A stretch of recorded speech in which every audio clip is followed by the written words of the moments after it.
मंडळी, मुलांच्या डब्यामध्ये किंवा नाश्त्यामध्ये नेहमी तेच तेच पदार्थ दिले तर मुलं खायला कंटाळा करतात. पण आजचा हा पदार्थ तुम्ही मुलांना डब्यामध्ये दिलात तर डबा रिकामासुद्धा येईल, मुलं आवडीने खातील, शिवाय भरपूर भाज्या वापरल्यामुळे पौष्टिकसुद्धा आहे. बनवायला हा पदार्थ तर खूपच सोपा आहे आणि अगदी सहजरित्या सर्व भाज्या मुलांच्या पोटामध्ये जातील. चला तर वेळ न घालवता रेसिपीला सुरुवात करूयात.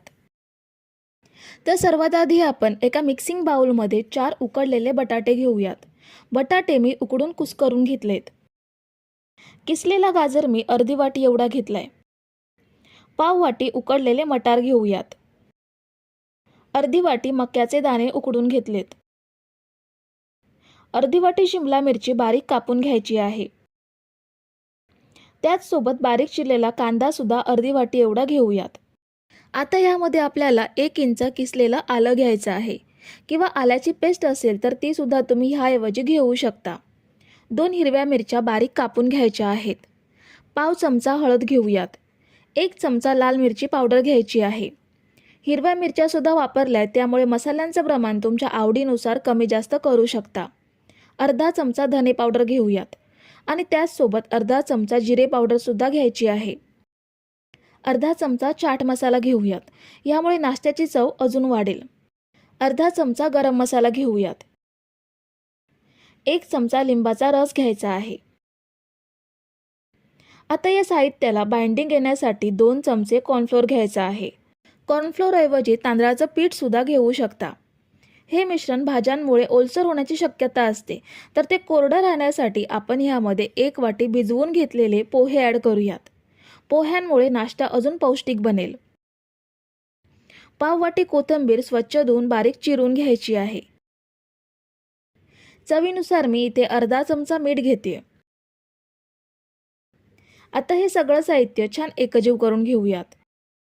हाताने सगळं असं छान मळून घ्यायचं, म्हणजे सगळे मसाले आणि भाज्यांचा रस एकजीव होतो. हे बघा, मी हे सगळं छान असं एकजीव करून घेतलंय. आता थोडं थोडं मिश्रण घेऊन ह्याचा गोळा बनवून घ्यायचा आणि दोन्ही हातांच्या मध्ये दाबून अशी टिक्की बनवून घ्यायची.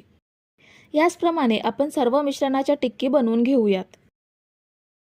तर ह्या बघा, सर्व टिक्की आपल्या बनवून झालेल्या आहेत. आपण हे साईडला ठेवूयात आणि एका भांड्यात आपल्याला 3 चमचे कॉर्नफ्लोअर घ्यायचा आहे. इथे सुद्धा तुम्ही कॉर्नफ्लोअरऐवजी तांदळाचं पीठ घेऊ शकता. कॉर्नफ्लोअर घेतल्यानंतर ह्यामध्ये चवीनुसार पाव चमचा मीठ ॲड करते आणि ह्यानंतर पाव वाटी एवढं पाणी यामध्ये घेऊयात. आता हे सगळं मिक्स करून ह्याची स्लरी बनवून घ्यायची आहे. इथे मी कॉर्नफ्लोअर वापरलंय, त्याऐवजी तुम्ही तांदळाचं पीठ किंवा मैदा सुद्धा वापरू शकता. तर स्लरी आपली तयार आहे. आपण यामध्ये बनवलेली टिक्की बुडवून घेऊयात.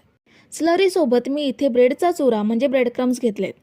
ब्रेड क्रम्स ऐवजी रवा सुद्धा वापरू शकता किंवा आपण खिरीमध्ये ज्या शेवया वापरतो त्या शेवया सुद्धा हाताने चुरून बारीक करून त्या सुद्धा घेऊ शकता. इथे एक एक टिक्की स्लरीमध्ये बुडवायची आणि व्यवस्थित नितळून बाहेर काढायची. त्यानंतर ही टिक्की ब्रेडक्रम्समध्ये घोळवून घ्यायची.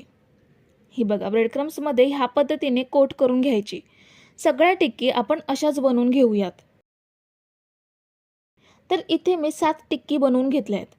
बाकीच्या टिक्की आपण फ्रीजर करू शकतो आणि हव्या तेव्हा काढून आपण स्लरीमध्ये बुडवून ब्रेडक्रम्समध्ये घोळवून फ्राय करून घेऊ शकतो. आता ह्या आपण कशा फ्राय करायच्या ते पाहूयात. खोलगट पॅनमध्ये मी तेल घेतलंय.